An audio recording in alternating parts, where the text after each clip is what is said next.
What's that one thing you thought everybody did, but it turns out only you do? Have water gun fights on Easter. I thought all families celebrated Easter that way, but it turns out only mine does. It all started when my mom would wake up my older siblings with a squirt gun before handing them Easter baskets, and they ended up saving their money to buy guns for themselves. Long story short, 20 plus years later my family still goes all out and gets super soakers for everyone, and I've never known anything else. I regularly shower in the dark. I told some friends this, and they looked at me like I was crazy. I thought surely other people enjoyed it too. Weird thing is I'm terrified of the dark in every other situation.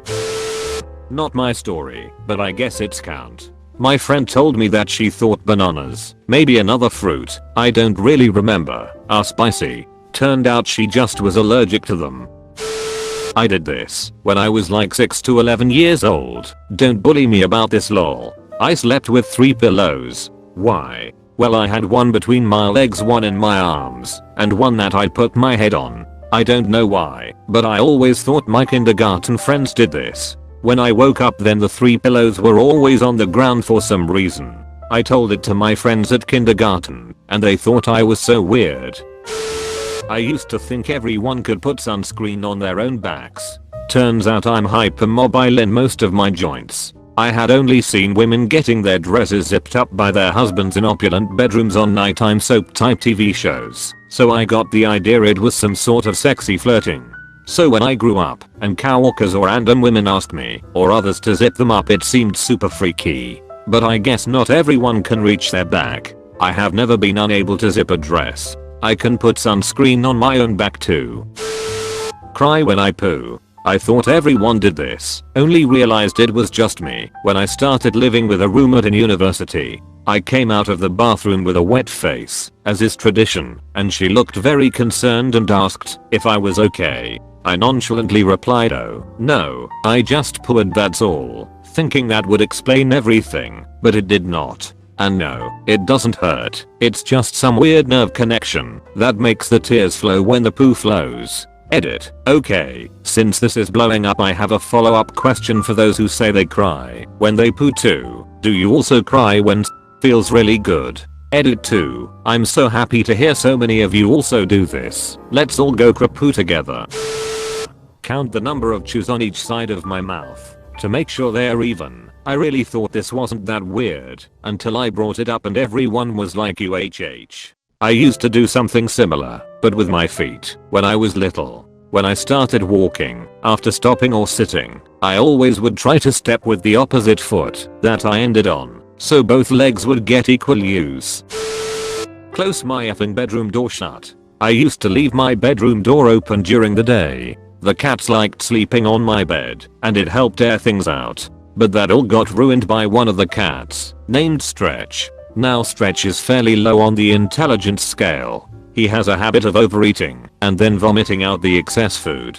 He no longer gets fed with the other cats, but has to wait his turn. Anyway, one day, I walked into my room, not really paying attention, and sat down on my bed, only to feel something squishy underneath me. Turns out I'd sat down in a nice pile of cat vomit. Then there was another incident a while later where I stepped in a pile that had been left on the carpet next to my bed. That was the end of free access to my room for all the cats. Since there was no way to control access to allow only the well-behaved cats inside, I had to find some way to explain to them the concept of, this is why you can't have nice things. I don't think they understood me. Now about 2 weeks ago, I'd left my door open one morning because I was lying in bed reading and could keep an eye on who comes in and out.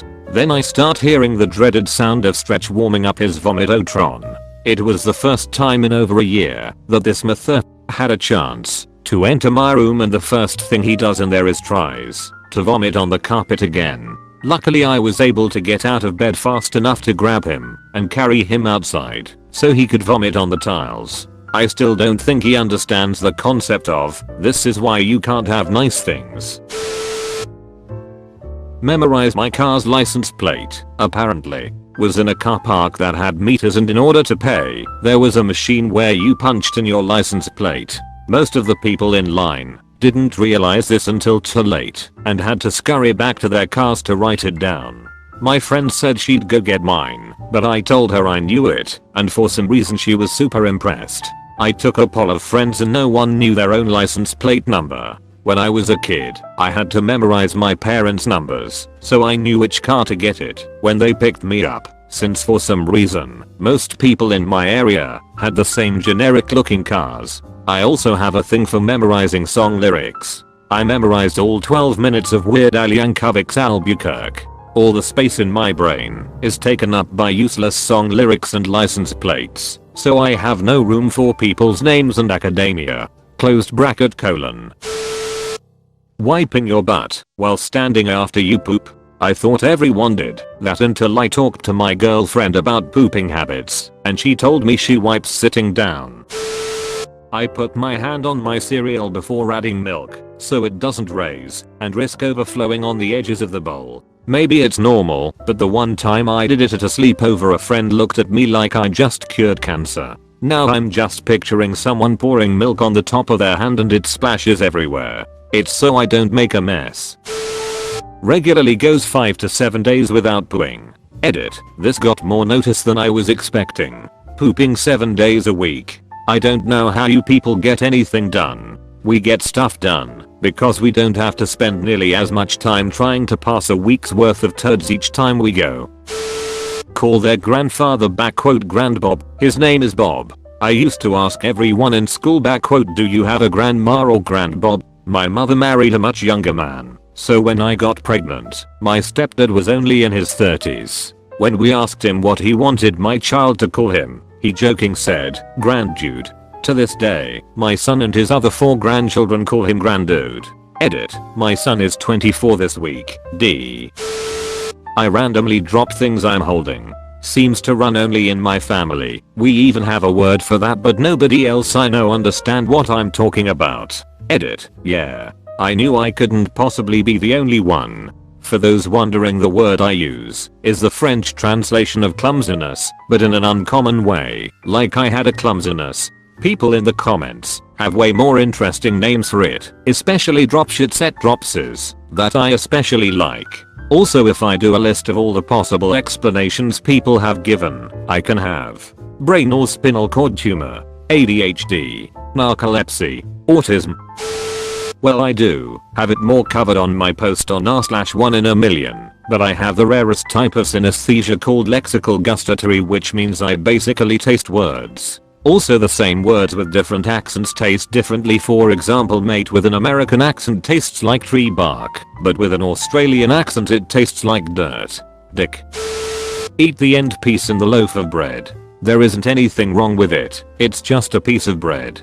No one I know eats the end piece and just throws it out. When my daughter was younger, she would refuse to eat the end pieces because they were gross. So, when making a sandwich, I started turning the bread's end piece facing inwards. She never noticed. Man, kids are dumb. Use the left lane solely for passing. In the US. I salute you. I'm a masshole that took a trip through Maine over the weekend. I was so pleasantly surprised at how many people would pass and then immediately get over to the right lane after. Except for one arsehole that was towing a small boat on a trailer. The boat was small enough to fit in the back of the truck, so didn't even need a trailer, but that's a different story. Car after car after car had to change lanes to illegally pass him on the right as he puttered along, either apathetic or clueless. And wouldn't you know it, mass plates on the trailer and the truck. Him for being too good to follow the rules of the road or common courtesy, and for making my state look bad to the kind folks in Maine. I only eat the green part of the watermelon. I don't really like the taste of the red part, it's too sweet. I like the bitter part. Excuse me, what the f? If you enjoyed the video, don't forget to like and subscribe for more Reddit content.